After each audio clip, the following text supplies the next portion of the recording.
ವಿಭಕ್ತಿ ಪ್ರತ್ಯಯಗಳನ್ನು ನೆನಪಿಡುವ ಸುಲಭ ವಿಧಾನ.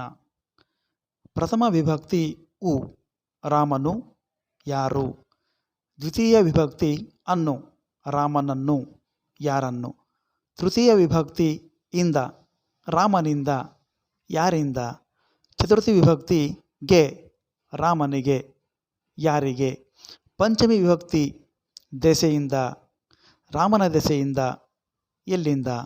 ಷಷ್ಠಿ ವಿಭಕ್ತಿ ಅ, ರಾಮನ, ಯಾರ. ಸಪ್ತಮಿ ವಿಭಕ್ತಿ ಅಲ್ಲಿ, ರಾಮನಲ್ಲಿ, ಎಲ್ಲಿ. ಸಂಬೋಧನಾ ವಿಭಕ್ತಿ ಎ, ರಾಮನೇ, ಯಾರನ್ನು ಕರೆಯುವುದು.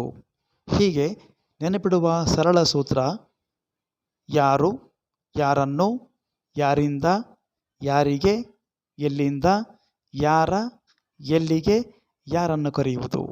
ಧನ್ಯವಾದಗಳು.